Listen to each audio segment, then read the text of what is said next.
This is Jesse. Hi, Jesse. My name is Chris. I was reaching back out to you about your property on County Street. Hi, Chris. How are you? I'm doing good. How about yourself? I'm all right. Yeah. Times are looking better ahead. Gotcha.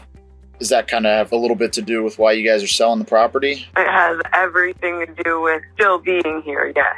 Looks like you guys have had the property listed for quite a while now. What do you think's the biggest challenge getting the right buyer? I think it's a mixture of can't drive, I have a 2-year-old, and also have 2 dogs. And not only just that, I don't know who has time to make sure things look good enough for anyone who want to purchase something of this size, is housing. Do you already have a plan on where your next stop is going to be once you guys sell the house and move on?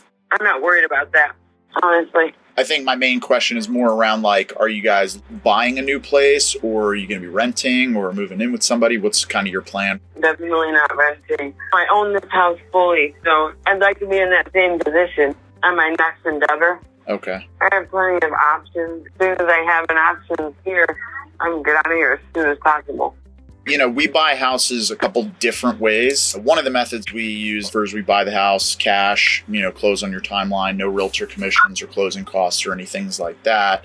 Typically, though, in that type of scenario, it tends to be a low ball offer, which I'm sure you probably got in a bunch of calls like that where people are like, oh, I'll give you $100,000 or I'll give you $90,000 for it, right? So that's one way. The other way that tends to work a lot better, and that way is not necessarily bad. It's not necessarily for everyone. But the other way that we buy houses on terms, is that something you're familiar with? I'm not sure if you want to elaborate. To make it easier, I'll kind of wrap it up in a story. So one of my business partners, he was in contracting for probably a decade. He had an old Ford F-150 truck. And the thing had 250,000 miles on it. And it was time for him to sell that truck. He loved the truck, thought it was worth a ton. He's like, oh, this thing's got to be worth 10 grand. He looks it up on Kelley Blue Book. It says it's only worth about 5 grand. He's like, no way. I think it's worth way more. So he puts an ad on Craigslist to try to sell it for $10,000. What do you think happened when he put that ad on Craigslist trying to sell it for $10,000? People were offering him 5. Yeah. He actually wasn't even getting any emails from it, right? So, because everybody saw it said it was only worth 5, so nobody even reached out to him. Finally, it was probably 3 months go by, and then his wife is like, you got to get rid of this damn truck. I got to pull around it every time I'm pulling into the driveway. It's just a nightmare. Just do something. You don't need the money now. Why don't you take payments? So he literally only changed one line in the entire Craigslist ad, and he said, will accept payments. And within 35 minutes, his inbox was full of messages. He had to turn the ad off. Long story short, he ended up selling the truck to a guy. I think the guy's name is Carlos or something. He's a painter. And so the guy was going to take the truck and he was going to do his painting jobs and make $7,000 a month using this truck to do his painting jobs. But the guy had no credit, in a bad situation. So the guy paid $3 grand down, and then he made monthly payments over time. Long story short, the total money that he ended up getting for the truck over the payments and everything was $12,000. This car that was ostensibly only worth $5 grand, because he was willing to take payments on it, he ended up making $12,000 on the car. I say all that to tell you that what we typically do with properties like this, we're looking to buy homes for a number of different reasons. We'll turn them into rentals, Airbnbs, all different types of stuff. But typically what we'll do is we'll figure out what's a comfortable down payment that you'd be happy with, and then what's a monthly payment that we can make to you over time. So we take title of the property. There's a promissory note in place so that you're protected, and so if something goes wrong, you have backing for that. But you get a monthly payment each month, and you get a down payment. Well, I don't really know. I don't really not like anything about it. I really just want to get out of here. I'm sure you probably haven't thought about this, but if that was a direction that you were willing to go, what kind of down payment do you think would be suitable for you to be able to make your next step? I don't really know what that looks like. I don't know even where the ballpark look start. There's a lot going on in my life right now, and it's hard to really decide what is going to happen next. I just know that I don't want to be here. I got a bunch of offers on this house. Their offers ended up falling through financially, like, on their end, whatever. Their loans, like, whatever the case was, like, we would be on contract, and I'm, like, literally, I'm looking at houses and shopping around and excited, and they would pull. Yeah, so basically with real estate, I mean, typically what happens is, you know, especially right now with interest rates changing, it's affecting people's ability to basically buy. And so they can get in contract, and then what happens is once they're in contract and they're, you know, working through the details, you know, something comes up with their loan, or there's a lot of little things that can impact that. Which is why a lot of sellers that are in your situation love to work with us, because we don't have those same types of challenges. And believe it or not, you know, with your property, you're actually in a pretty decent spot because, you know, you do own it outright. And so like in that type of scenario, you know, we could basically upgrade you and make you the lender, so that you're able to make money over time. You know, you get a down payment that you can walk away with and start, you know, whatever the new chapter is in your life. And then you just have regular monthly payments coming to you to pay off the balance. And so, you know, that's just like supplemental income as well, you know? I don't know, I've been looking into a portion of the equity just because, like, in this whole, like, limbo moment of my life, like, it was happening so quickly where we were, like, I don't know, I got an offer the first day on the open house, and it was, like, above asking price, and, like, the contingencies were wonderful, and trying to, like, unlock some of this equity for me to be able to pay off some of this debt that I've accumulated over this time. Got it, okay. Just out of curiosity, how much debt do you have right now? I mean, it's probably less than 10 grand, but it's still like, I don't know, I've always had $0 balances on everything. So it's been really hard to like do anything with that. It sounds like leveraging the house to kind of get some funds for you, you know, would really kind of help to solve some of the problems. Am I wrong about that? Right. Would you stay in Milan, or would you go somewhere else? Oh my gosh, this is so funny. Sorry, my realtor just texted me and told me he's coming to get his sign in his lockbox right now because he said this just isn't working out. Got it. Okay. Take the house off the market for a little bit, and less than 2 to 3 weeks. It looks better on the MLS that way anyway. I'll send through one last document that's a mutual release of the contract. And I truly wish you the best of luck. I know that might sound like a bad thing, right? I mean, how does that make you feel, that text you're receiving? I don't know. Like, I mean, as expected. Like, and a lot of the options that I've been looking into, you know, I can't have my house on the market anyway. It might sound like a bad thing, but if it were going to make sense for us to work together, here's why that text message you just got could be beneficial, right? Because if you sell your house with the agent and your agent agreement is in place, you're going to have to pay him or her a percentage of the property value that it sells for. You're going to have to pay closing costs, you know, so like off of that, you know, let's say you did get an offer at the 180 that it's at right now.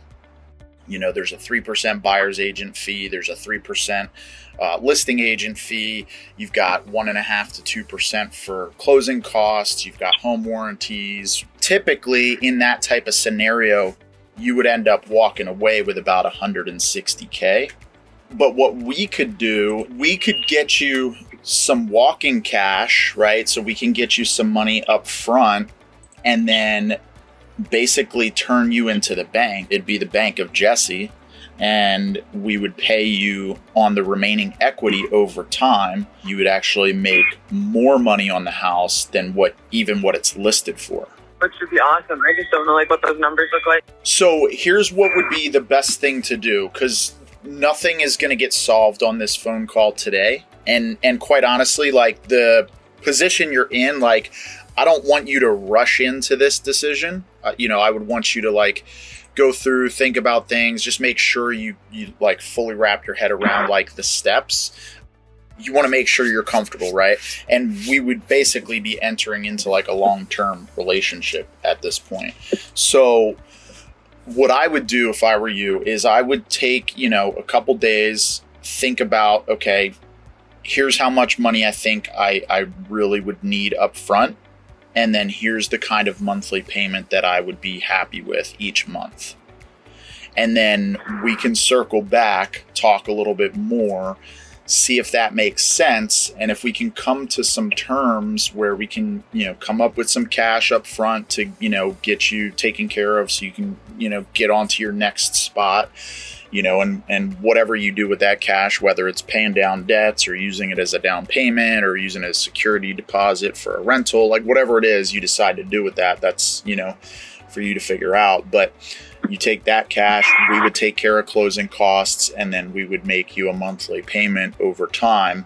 So we can kind of figure all that out. So I would just think about, okay, what would be a comfortable monthly amount that you would need each month, and then a down payment, and then we can structure something. And then I can kind of plug the numbers into a spreadsheet and show you exactly how that would work.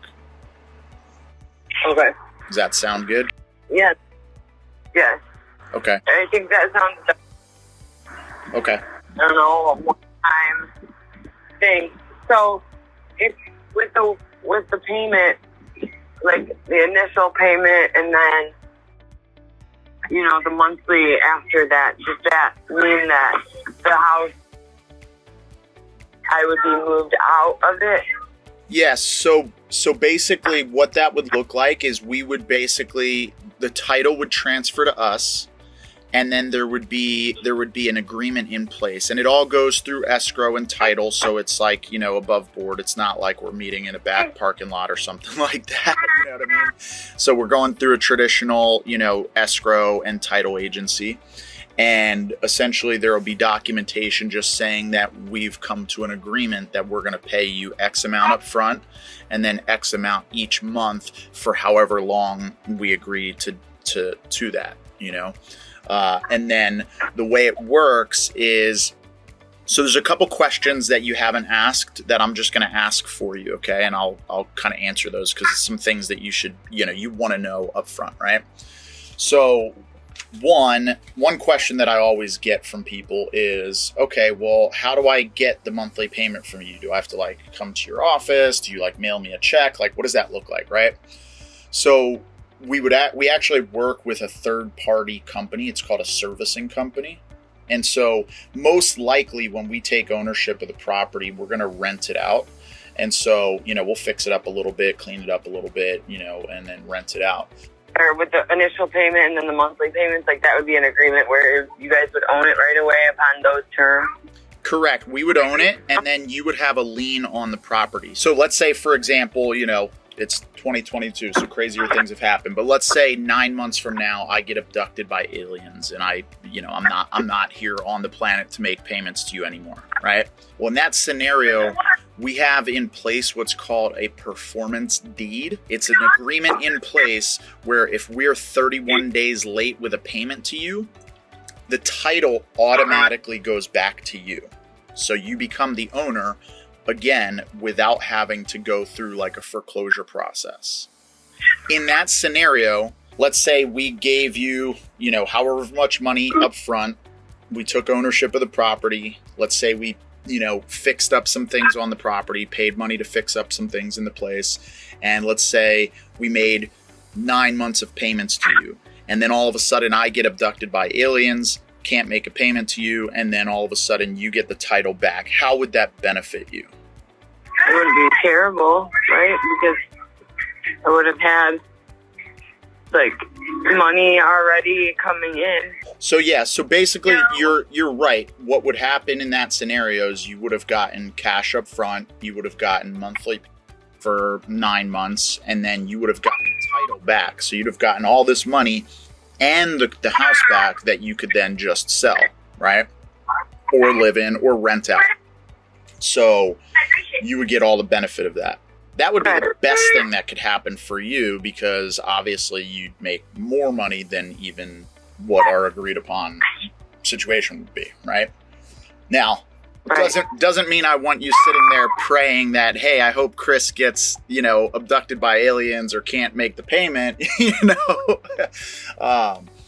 But just know that's never happened on our side, and we're never going to let that happen, because when we tie up that much money to, get a property, we want to make sure that it's making sense for us. We're not in the business of just giving money away. You know what I mean? Right. So that's one thing. The other thing is with the payments, like I said, we use a third-party servicing company. So we would have a property manager in place, and then they would get a tenant in there. And so I would make a payment to that servicing company every single month. And then what they would do is they would take that total amount and they would pay some to the property manager. And then whatever you and I agreed upon, they'll make a payment to you every single month. And then you'll get an email statement showing how much you've been paid each and every month. What's your company's name? What's your name? My company's name is Lazarus Property Group, and my name is Chris, and my last name is Deal, like let's make a deal. Okay. Yeah, sorry, I was making sure I knew if it was something I inquired about or whatnot, so. Yeah, no, actually what happened was at some point, one of my team members, looks like early June, they had texted you about the property, and I guess you had, around that point, you had just recently listed it. I don't know if it was you or if it was your fiance at the time, but the text message that I'm seeing are referencing David. Was that your fiance? No, that's my dad. Oh, got it. Okay. All right. I guess for some reason we had David on the information. Was he a previous owner or? Yeah, I rented to own it from him for the past 10 years. So. Got it. Okay. That makes sense. Okay. Yeah, so I guess for some reason, we still had his information, but your phone number is weird. I don't know. We hire a marketing company that tracks down people's information, so I don't know how they do it. I just know that they send it over to me, and then I start talking to sellers. So I guess at that point, you guys had already listed the property and were receiving offers, but, I checked back up on it and saw that it's still been listed for, a little over 100 days. So I figured I'd reach back out and see if we could help you out with this. So. And that's awesome. Thank you. Yeah, no worries. No. So let me do this. I'm going to give you my direct number. Okay. I guess the homework for you at this point would be to, again, think about, how much money down would help you out and, get you to the next step. And then how much each month would make sense for you. I don't even know, what that, looks like, honestly. What would be ideal, yes. And then, what makes sense and how that even works. Yeah. Really, I don't. Okay. Well, I'll give you kind of a couple examples of some sellers that we've worked with recently that were kind of in a similar situation to yourself. Generally speaking, most of the time, sellers that we're working with are looking for, anywhere from 5 to 10% down. So in this scenario, if your property would sell, let's say it's worth about 160, in that scenario, 5% would be about $8,000. So somewhere between, most people in a similar situation. Sorry, the appraisal that I have on 196 to 211. Those are the two different appraisals that I have had. Okay. Good job. So I didn't know, since officially we are off the market and there's no closing costs. How that, I don't know how that goes or. Yeah. So yeah. Typically, if it's been, I see that you've had it listed for about 107 days. Originally it was listed for 199 and then it got brought down to 189 and then 179, right? So obviously it still hasn't sold at those numbers. So, what it says but I just have offers at the highest point throughout the whole thing, which is crazy because like I said, every time someone came in with an offer, it ended up being higher and better and awesome situation. And then when we're getting to the end of when we're actually closing, It's something financially on their end ends up falling through. So it's not like the interest wasn't there, or, that there wasn't people willing to pay that much. There was. And then that's why I also said, if I could get out of here and have it on the market then, where I could just basically have it empty and then remarket it for people to walk through, come through, blah, blah, blah, all that, whenever they want, without me having all of my animals, the kids here, stuck here by myself, it would be a lot better. I mean, we could have probably had all the people that were interested but ended up not making an offer, probably would have, Got it. Okay. Well, let's just say we were able to give you 180 for it, right? Because that's what it's listed for right now, right. And you're taking it down, right? So let's say we could give you 180 for it. So generally speaking, most of the sellers we're working with are looking for anywhere from 5 to 10% down. So that would be somewhere between $9,000 and $18,000. Okay. Right. So in that scenario, you could take that money and use it as, either a down payment on a new place, or, pay off your debts, or, rent a place, whatever you wanted to do with that. Right. And then I would just think about, okay, well, if we were to do that, how much money would you want coming in each month? And you can tell me, basically what we would be looking to do is rent it out. So, for us, we got to be able to make a little bit of money on it each month when we rent it. What do you think that property could rent for each month? Probably $2,500. Got it. Okay. How did you arrive at that number? I just know local houses that are for rent, the minimum would be 1,000, but also that's apartments or duplexes, stuff with here you'd have your own parking, which is extensive. It's big spacing, and then you'd also have your garage, which is also a 3-car garage, and then you also have a backyard, which has a 6-foot privacy fence that goes all the way around it. So, dogs obviously would be okay, and your privacy to just have kind of your own space is nice, where a lot of the rentals don't. You either share a space or it's just the house itself. That's it, so. Got it. Okay. Just looking at a few different rentals, and I would have to talk to a property management company out there that's doing this on a regular basis. But, I'm seeing the average rent for a property that's a 2-bed, 1-bath, which yours is a 2-bed, 1-bath, right? Yep. Yeah.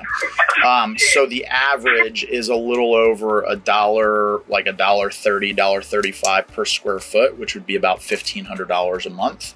And I could be wrong about that. That's what I'm seeing online. No, that is it. That's definitely average. Okay. All right. So, we would have to figure out based on that what we could actually rent it for. In that type of scenario, let's just say we could rent it for $1,500 a month. We typically are paying about 10% for property management and 15%, to set aside for maintenance and repairs and things like that. So when it's all said and done, that would leave about $1,100. So we generally want to make about, $300 a month in cash flow. So in that scenario, if we took, $300 off of that, we could probably, make payments to you somewhere around $800 a month towards the property, right? So we can come up with, somewhere between, $9,000 and $18,000, and then make payments to you around $800 a month over time. And typically the way that works is we would usually do that for, about 7 to 10 years, make those monthly payments. And then at the end of that 7 to 10 years, we would give you all the remaining in one lump sum. And then, what would one initial payment, one and done, look like? Honestly, I don't think it's going to make sense for you. It's probably going to be around $100,000. Yeah, I had a couple other investors, and the max that I was hearing was 120 to 150, which was awesome. And then when I reached back out to him, when I was okay, that could just be it.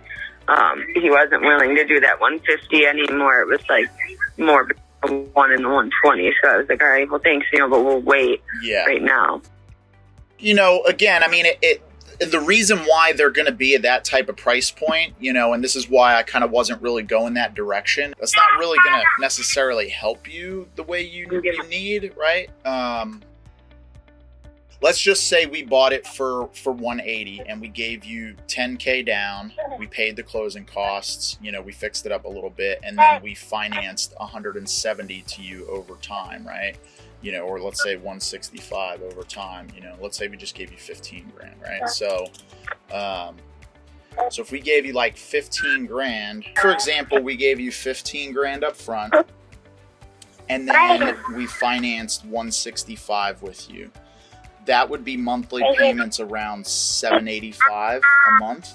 That means over the next 10 years, we would pay you $94,000, right? And then at the end of that 10 years, we would also owe you another $129. And then we would have already given you $15,000 down. So if you add all of that up,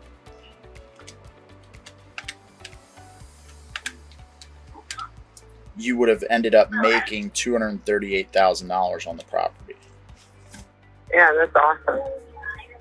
And I don't expect us to come to an agreement on this call today. That generally never happens. Usually it's like 2 or 3 calls before we kind of come to, a resolution. And this doesn't make sense for everybody. But, in a situation where, you've been trying to sell it on the open market, you haven't been able to get it sold for whatever reason, and you're looking to move on and, you'd like to sell it and you've got all the equity, this can sometimes be a good way to make a move and make more money on the property. Essentially, like I said, we'd just be turning you into the bank. So you're the bank of Jesse and now you're making interest on your equity. Nobody's going to walk through the door and say, I'll give you $238,000 for the house today, right? So this is a way where you could actually get that, it just takes a little bit of time for that to all pan out. You know what I mean? All right, well, I appreciate your time and going over all of this. I would have to move, and I don't want to just start renting a property for nothing. Yeah. I want to be in a good position. I do have a lot of connections in the area, and I work with a lot of property management companies myself. Also, my family's a family farm. We have a lot of other farms that are empty. So I don't know. I just gotta kind of get my ducks in a row. I'm gonna talk to my dad and see what he thinks or if there's any options. Okay. Yeah, for sure. Talk to some people, and again, sometimes I know this is not a scenario that you've gone through and talked about before. So, if your dad has questions for me and, the 3 of us want to jump on a call and kind of talk through what it would look like and what some different scenarios, we can kind of make this happen in 100 different ways. We can slice it up. So, there's no this is the only way to do it. It's creative financing, so we can just kind of talk through and figure out what's needed on your side, and then if it makes sense on our side as well, then we can make it happen. So yeah, talk to your dad, talk to some other people, and then what do you think? Maybe we circle back on Friday, or you think sometime next week would be better for you? This is the best ideal situation that I've came across that really does benefit everybody, and it works for everybody, and I'm not going to just get an offer right now. Yeah. So. Yeah, and on top of that, like I said, it doesn't always make sense for everybody, but the other thing that sounds like could be beneficial for you in this type of scenario, aside from the walk-in cash, but then you have, guaranteed monthly income each month, from these payments, that can kind of help, since the business is slowing down a little bit for you. So that might be really helpful, At the end of the day, right, God works everything out for his glory for those who love him and work to honor him. And, you got to take care of yourself and the kids. I'm not going to presume to know the situation with you and your fiance, but, at the end of the day, you got little ones to care for, and that's, Go inside. If the other person's not going to step up and be there, then, you got to make sure you're taking care of them, whatever that looks like. So if we can help you with that, we would love to. And if it's just a matter of giving you some ideas and this isn't the best thing that works for you, that's totally fine too. Right. No, I just need to figure out like a place to go. Yeah. Really, and I don't want to just have a place to go. I want to set myself up for greatness, Yeah, totally. I mean, I already own this. I kind of want to be on the next step. Yeah. To owning the next, part, or not be like setting myself up to be in a position where I'm like, okay, now I don't have an asset and now I'm just renting, Yeah. So, well, the nice thing with this is as much as you wouldn't own the property anymore, you would still have a financial interest in it because you would have a lien on the property with a promissory note. So you would have that loan in place to us, where we're making payments to you. So, you're basically mortgaging the property to us is essentially the way to think about it. So, right. Okay. Okay. But yeah, take some time to think about it. Why don't I do this? I'll circle back with you on Friday, and then see kind of where you're at that point, and we can go over any next steps, or if you decide, hey, you know what, this doesn't make sense for me, and I'm going to hold tight. That's cool too. Right. All right. Okay. All right. Sounds good. Well, I'll reach back out, or hear from you on Friday. If you might hear from me before, Okay. Also. Yeah, just shoot me a text on the 619 number, if you need anything between now and then. And then otherwise, I'll reach out to you on Friday. All right, perfect. Thank you so much. All right, thank you, Jesse. God bless. Have a good one. Yes. Bye-bye. All right, bye. All right, guys. This is a perfect example of, if your expectation is you want the Glengarry leads, and if you don't know that reference, you should just go and watch Glengarry Glen Ross. Great sales movie. But, the golden leads, this is a challenge that I have with some of our done-for-you marketing clients, is they have this expectation of a qualified lead is somebody who's going to pick up the phone and be like, oh yes, I've been waiting for you to call, and so you could buy my house at 70% of market value and pay all closing costs and commissions and blah, blah, blah, all that, right? The reality is that's never going to happen. It doesn't matter what kind of lead you get. That is never going to be the case. It requires work. It requires follow-up. And this particular one is a perfect example of, a client just not doing their freaking job. At the end of the day, your job as a real estate investor is to call sellers that express an interest in selling and have a conversation with them. Simply have a conversation with them. Ask them questions. Understand what it is they're motivated about, and this particular one, in the text conversation, it said they have an offer at full price today. That was back in June. And rather than even reaching out, so the automated text message goes out, and this particular client just chose to freaking just mark it as not a lead. Well, here we are, 107 days later. The property is still listed for sale on Zillow, has had multiple price drops, and her agent basically just said, thanks, but no thanks. I would like to get out of this agreement, which generally never happens. Agents don't cancel agreements if they don't have to. So this is a perfect scenario of have a conversation, understand their motivation. Maybe not so you can get them right then and there in June when they, it's a brand new listing and they have offers coming in, but so and you can follow up and say, okay, cool. Well, I'll stay in touch with you as you're going through the process, and maybe I can be your backup scenario. You can plant the seeds early on, and so that when 107 days passes, who are they going to call? You.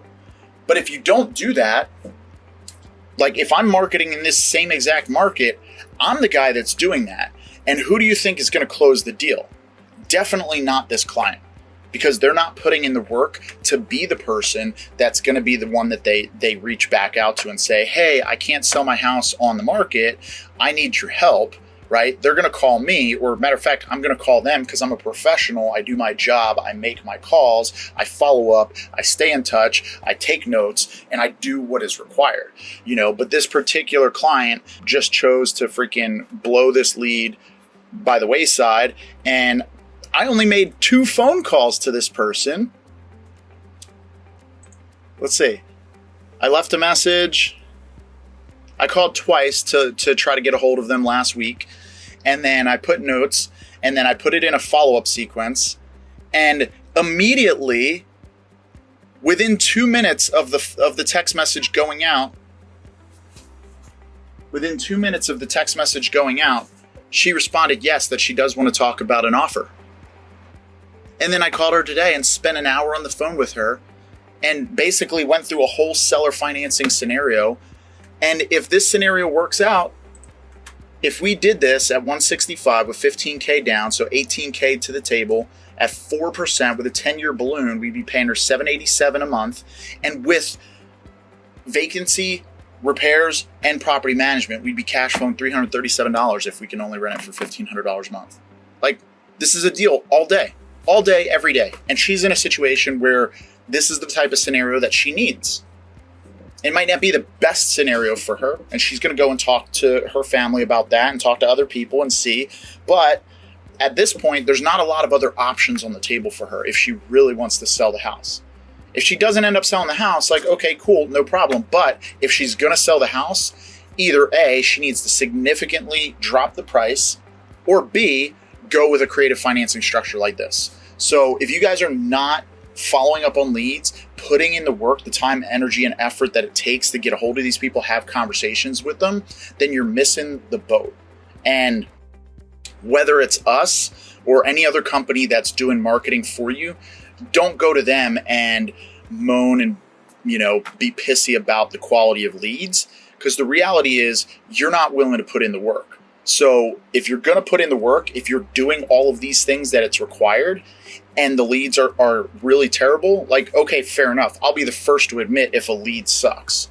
But don't come to me talking about, oh, these leads aren't good, if this is the type of situation that happens and you're not putting in the work to even get there. Appreciate you guys. If you want to see more of this type of content, definitely hit the like button, hit the subscribe, hit the notification bell, and we're going to be putting out a lot of calls like this. And, if you have dead leads that you think are just not, good leads, and you're not able to make something happen on them, or, they want too much money and you just can't make it happen, and you want to send them over our way, we'd be happy to call on them and see if we can structure some creative deals. And we do pay out a referral fee for that. So let me know, put it in the comments below, and we'll be happy to connect with you and get some of those leads taken care of. Thanks, guys.